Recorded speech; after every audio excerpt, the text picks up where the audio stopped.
ಎಲ್ಲಿ ಹೋದ್ರಿ ಇವರಿಬ್ರು? ಇಷ್ಟೊತ್ತಾದ್ರೂ ಬರ್ಲಿಲ್ವಲ್ಲ?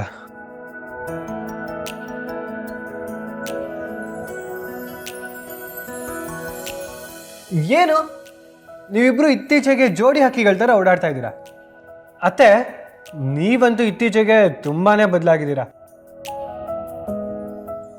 ನನಗೇನೋ ನಾನು ಚಿಕ್ಕ ವಯಸ್ಸಿಂದ ನೋಡಿರೋ ಅತ್ತೆ ನೀವೇನಾ ಅಂತ ಅನ್ನಿಸ್ತಾ ಇದೆ. ನಾನು ಮಾತ್ರ ಬದಲಾಗಿದ್ದೀನಾ?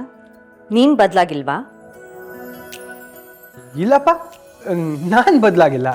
ಸುಳ್ಳು ಹೇಳ್ಬೇಡ ಆದಿ, ನನಗೆಲ್ಲ ಗೊತ್ತಾಗುತ್ತೆ. ಬದಲಾವಣೆ ಅನ್ನೋದು ಪ್ರಕೃತಿ ನಿಯಮ. ಮೂರು ತಿಂಗಳಿಗೊಂದ್ಸಲ ಪ್ರಕೃತಿಲಿ ಬದಲಾವಣೆ ಆಗ್ತಾ ಇರುತ್ತೆ. ನಾವು ಮನುಷ್ಯರು, ಬದಲಾಗೋದ್ರಲ್ಲಿ ತಪ್ಪೇನೂ ಇಲ್ಲ. ಆದರೆ ಒಳ್ಳೆ ರೀತಿಲಿ ಬದಲಾಗಬೇಕು. ನನ್ನ ಈ ಬದಲಾವಣೆಗೆ ಲಕ್ಷ್ಮಿನೇ ಕಾರಣ ಅನ್ನೋದಾದರೆ ನನಗದರಿಂದ ಯಾವ ಬೇಜಾರೂ ಇಲ್ಲ.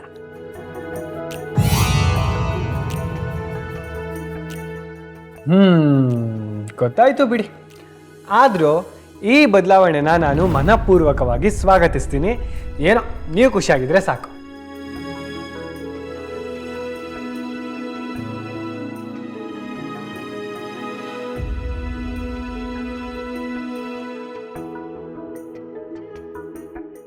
ಏನೇ ಡಂಗಾಣಿ, ನಮ್ಮ ಅತ್ತೆನ ಸಖತ್ತಾಗೆ ಚೇಂಜ್ ಮಾಡಿದ್ಯಾ? ನಾನೇನು ಅವ್ರನ್ನ ಚೇಂಜ್ ಮಾಡಿಲ್ಲ, ಅವರೇ ನನ್ನನ್ನು ಚೇಂಜ್ ಮಾಡಿರೋದು.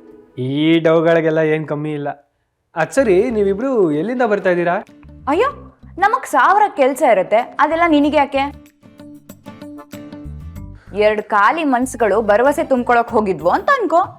ಆಯ್ತು ಬಿಡಮ್ಮ ಮಹಾಕಾಳಿ, ನಿನಗೆ ಬಾಯಿ ಕೊಟ್ಟು ಗೆಲ್ಲಕ್ಕಾಗತ್ತಾ ಹೇಳು? ಆದರೂ ಇವತ್ತು ಕಾಲೇಜಲ್ಲಿ ನಡೆದಿದ್ದು ನೆನೆಸ್ಕೊಂಡ್ರೆ ಮೈ ಜುಮ್ಮನ್ನತ್ತೆ ಕಣೆ. ನಾನು ನಮ್ಮ ವಿಷಯ ಹೇಳಕ್ಕೆ ಹೋದಾಗ ನೀನು ಯಾಕೆ ತಡೆದೆ? ಆದಿ, ನಮ್ಮ ಮದುವೆ ವಿಷಯನ ಎಲ್ಲರ ಹತ್ರ ಹೇಳ್ಕೊಳ್ಳೋದು ನಿನಗೆ ಇಷ್ಟ ಇಲ್ಲ ಅಂತ ನನಗೆ ಗೊತ್ತು. ಆದರೆ ನನ್ನನ್ನು ಸೇವ್ ಮಾಡೋದಕ್ಕೋಸ್ಕರ ಅದನ್ನು ಹೇಳೋ ಪರಿಸ್ಥಿತಿ ಬಂದಿತ್ತು.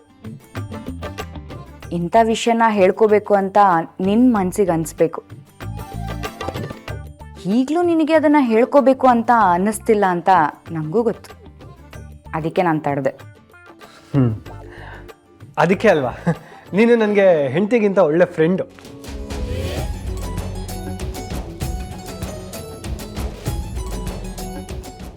ಆದರೂ ಇವತ್ತು ನೀನು ಕಾಲೇಜಲ್ಲಿ ಕೊಟ್ಟಿದ್ದ ಸ್ಪೀಚು ಸಕ್ಕತ್ತಾಗಿತ್ತು ಕಣೆ. ಹೌದಾ? ನಾನು ಏನು ಸ್ಪೀಚ್ ಕೊಟ್ಟೆ ಅಂತ ಹೇಳು ನೋಡೋಣ. ಹಾಂ, ಇವಾಗ ಮೂಡಿಲ್ಲ, ಇನ್ನೊಂದ್ಸಲ ಹಿಂಗೆ ಫ್ರೀಯಾಗಿ ಸಿಕ್ಕಿದಾಗ ಹೇಳ್ತೀನಿ ಬಿಡು. ಓ, ಇವಾಗೇನು ನೀನು ಹೋಗಿ ಹೊಸದಾಗಿ KRSಗೆ ಅಣೆಕಟ್ಟು ಕಟ್ಬೇಕು ನೋಡು. ಹಾಂ, KRSಗೆ ಬೇಕಾದರೆ ಹೊಸದಾಗಿ ಇನ್ನೊಂದು ಅಣೆಕಟ್ಟು ಕಟ್ಬೋದು, ಆದರೆ ನಿನ್ನ ಬಾಯಿಗೆ ಮಾತ್ರ ಕಟ್ಟಕ್ಕಾಗಲ್ಲಮ್ಮ.